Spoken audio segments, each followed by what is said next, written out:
Guys, Anime Gypsy here with another anime classics review, and this time I'm reviewing Kiki's Delivery Service. And I know you guys will be like, really, man? Kiki's Delivery Service? Gonna do this? And yeah, I'm gonna do this. I just watched Ghost in the Shell, and I needed something light, something, that something that doesn't have the same emotional roller coasters and philosophical heaviness that Ghost in the Shell has. So I was like, you know what? A good old Miyazaki classic never goes wrong. And I watched Kiki's Delivery Service, and it was nice. Miyazaki did a wonderful job. He never failed to melt this Arab man's heart away with just okay, this is the thing. I usually talk about whether this movie is family material or not. This is definitely family material. This is a movie you have to force your daughter to watch. This is, this is that type of movie. This is the equivalent of any Disney princess movie. If not, I'd argue better.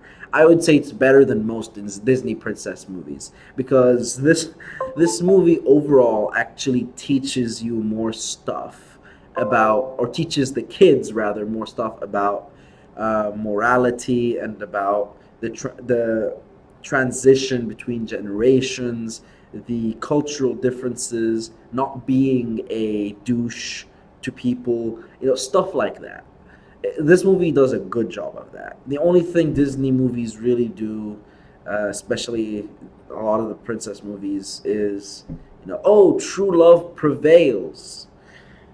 We all know that love is dead.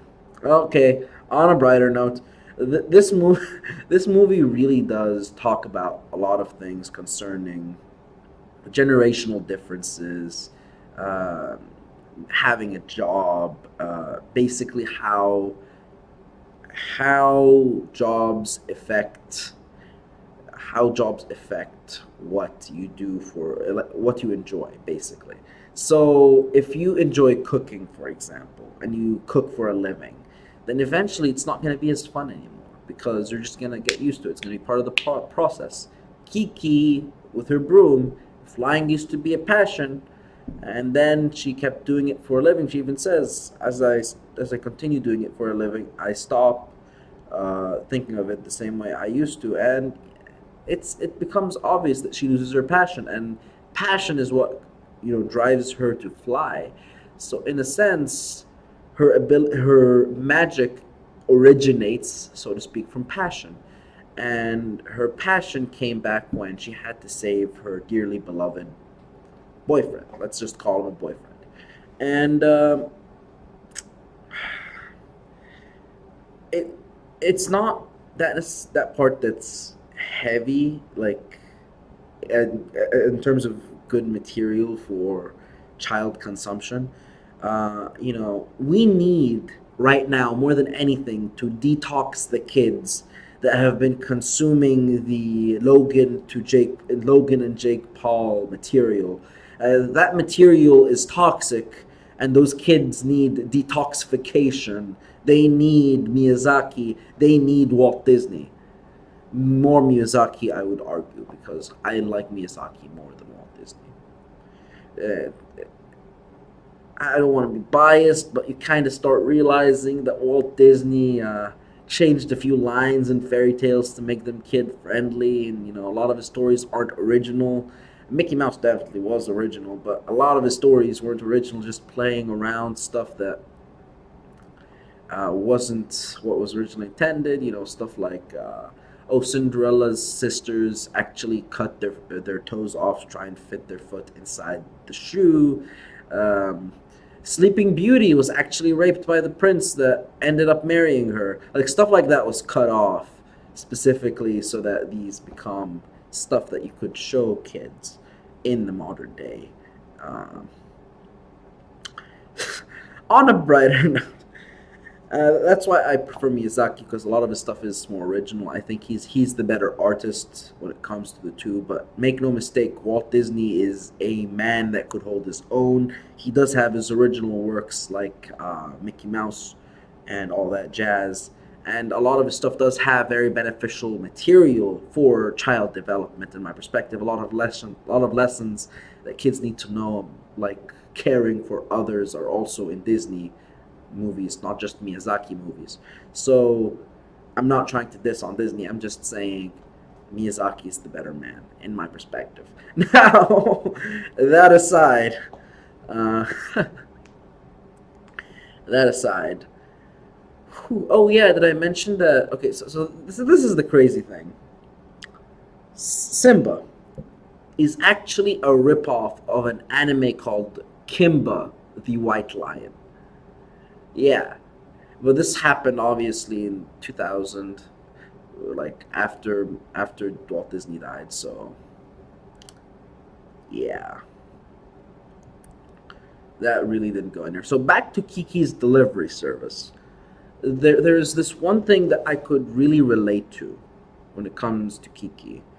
Her move from her small little village to a city, her experience there, akin to culture shock, that I could relate to because I'm not sure if you guys know this, but I used to tell my dad when I was a kid, Dad, I feel like I'm trapped in a cage. Like I'm a bird in a cage trying to escape. And that was back when I was in Egypt all the time. Dad's like, okay, I'm gonna send you to the US to get a better education. And I love my dad. He trusts me. He sends me to the United States, the ripe age of 14, and leaves me there. Ah, and I could relate with Kiki because it's a new world to discover, and this is true even today for us old men and adults. If we go to a city, a a country we're not used to, there is an entire world. Actually, no, rather entire worlds out there for us to explore. No, go to Thailand, go to Egypt, go to China, go to India, go to Japan, explore the world. And also, this movie also does a good job of talking about responsibility. This girl, this 13-year-old girl, is able to maintain a solid living by herself. Would you rather your daughter watch this, or watch a guy taser a dead rat on YouTube and walk into a suicide forest expecting to find a corpse, pretending like he wasn't expecting to find a corpse, then playing around with the corpse, videotaping the corpse, and then trying to pass it off as suicide prevention while it's obvious, it's obvious clickbait, and it's yeah. So would you rather your child watch something like the atrocity that happened on YouTube beginning of this year, or would you rather your daughter watch Kiki's Delivery Service? Because I'm gonna tell you right now, this is good material. This is material. Oh, by the way, little tangent, little tangent. What is the obsession with German architecture? What is the obsession with anime and German architecture? Okay, like I mean, when I was a kid, I started realizing that, and then like I was like, okay, this may be like a two anime thing. And then like in comes Attack on Titan. I'm like, wait, what? German architecture again? And then I watch Kiki's Delivery Service, and it's German architecture again, and it's like, okay, I could dig, I could dig that. Okay, so in terms of this movie and how I would rate it, this is easy. This movie gets a 10 out of 10 just in terms of cuteness. The cuteness, the kawaii level is overflowing, my friends. Actually, no, I'm just kidding. This movie is, with everything into consideration, the writing, the animation, the the voice acting, everything in consideration, this movie is a solid 8.5 out of 10. It's a very good movie. It really is. If you're, and when it comes to like rating it as, you know, material that's good for child consumption, then the movie is a 10 out of 10 solid, a 10 out of 10 solid, 10 out of 10. This movie teaches your kids a lot of stuff, a lot of stuff, like how to properly interact with your elders instead of acting like a douche to your grandma, stuff like that. Now, if you like your daughters, please make them watch Kiki's Delivery Service because it's an amazing anime. If you like the channel, please leave a like. If you really, really liked this video, subscribe to the channel. And until next time, guys, this is Anime Gypsy. And, well, two fingers, not one. And I'm out. See you guys later. Bye.